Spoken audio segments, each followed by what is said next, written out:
Mike, just what was it like to be a part of that win the other night and kind of celebrating? And how would you kind of sum it up?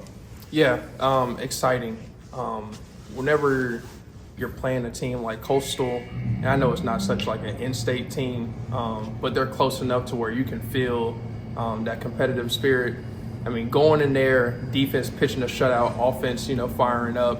I mean, it's exciting. So to be a part of it, we're all smiles around here and ready for this next week. So.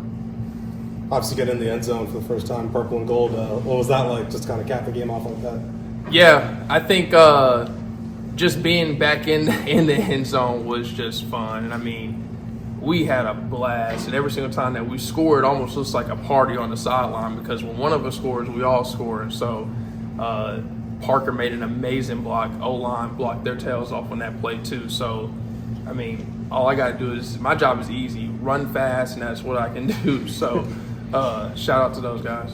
When the defense continues to get stop after stop in a shutout, how much energy and confidence does that give the offense? I mean, the confidence is through the roof because, we almost had 500 yards of offense, yet everybody in this facility and everybody who watched the game feels like there's more out there for us. So for us to have that first half and still be up 17-0 and the defense is still pitching a shutout, it's a chance for us to take a deep breath, reset, and go out there and go play the football that we know how to play. So shout out to those guys. I think that was our first shutout in a long time.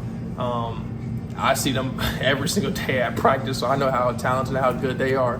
I'm just glad the world is finally seeing how good they are too. Your guys been around the country, did a couple different programs, obviously. How was your expectations of playing here matched with the reality that you've had so far for 3 games? Yeah, so it's twofold. For me, this community really cares about football, and you can tell everybody who reps purple and gold cares about our football team. You can see that at home games, the way we travel to away games, and so we'll have a really, really amazing environment this weekend, and that's because of this community. We have a big game this weekend because of how much everybody cares. And then as far as expectations for myself, you can go put the ball down anywhere and I'll play there. So it's not so much about, do I need 1,000 fans here? Do I need this environment? Do I need this? I'm telling you, we can go put this ball down in the middle of that parking lot right there and Mike Wright will be there ready to play. So, that's kind of how I feel about it. I talked to JDB in the offseason. He said one of his favorite things about you was that you wanted to come and be a part of a winning program. Right. Obviously, it's very early season. You still got 9+ contests to play. But is it kind of meeting your expectations right now, just that culture you mentioned with everybody, but also within the locker room too? Yeah, I think your plan every week is to go 1-0. And that preparation piece is you always have that mentality for it. And when everybody is on the same page, it's like, look, who cares about what we did last week? Who cares about what we have in 3 weeks? Let's focus on how we can get better and what we can do to execute today. That winning culture is built. So for me to be able to jump into that's already on this incline and already increasing, the only thing I had to do is just bring energy and match everybody else's intensity as they match mine as well. So, yeah. I know you'll get into it more later in the week or just throughout the week, but what initially stands out about BYU's defense? Yeah, I think they're a really disciplined defense, really talented. They have all the bells and whistles that you would think that a Big 12 team will have. And so what an amazing opportunity for us to go be ourselves. I think whenever you are looking at an opponent, it's so easy to get caught up in what they do, how their players are, their defensive scheme, and you as a player, you let the coaches handle that. For you, it's about, all right, here's the play that's called. What is my job? How am I going to execute it to the best of my ability? And so as long as we as players continue to focus on us and what our job is, JDB will dial it up to the point where we'll be in a position to succeed. So, is there some extra excitement when you do go up against one of those Power 4 teams? Like you already played an ACC team. Yeah. Second time around, do you kind of feel that again? Yeah, I think you always respect whoever your opponent is, no matter what jersey they're in. But I'd be lying to you if I said that this isn't a bigger game. Like you can feel that energy. You can feel that whenever you walk into the building. So we're excited for it.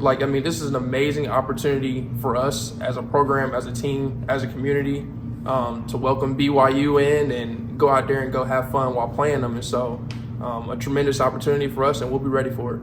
And I always see you after every series, sitting with Keaton and Coach Baker on the sidelines. What do you just get out of working with those guys and being in those conversations with them every day? Yeah, so you have a not so young guy turn into a veteran with Hauser. So it's really cool to see him continue to grow and grow into the quarterback that he is.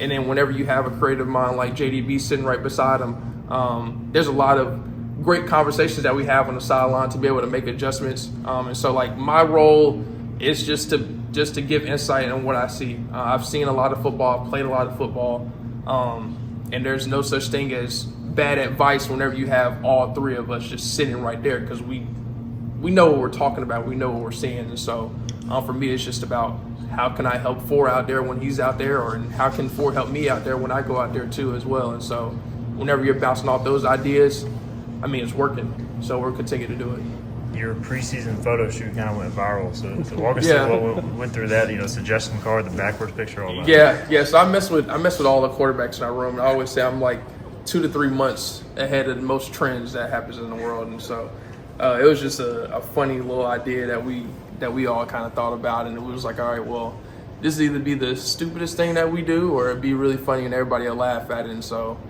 maybe it just turned into both. So we'll see what we have dialed up this week. I'll get Hauser and Chasten on board with doing some silly stuff like that on Instagram too.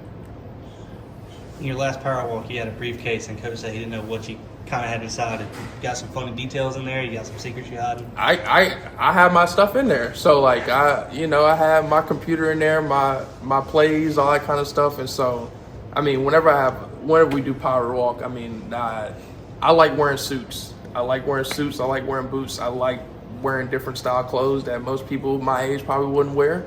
And so the briefcase made an appearance, and I had all my stuff in there. Sometimes I walk into the facility with my briefcase, and everybody look at me and they're like, all right, is this for show? And I had to open it up and show them I got my stuff in there, so they don't think I'm that crazy. But we'll see what we cook up this week for our power walk.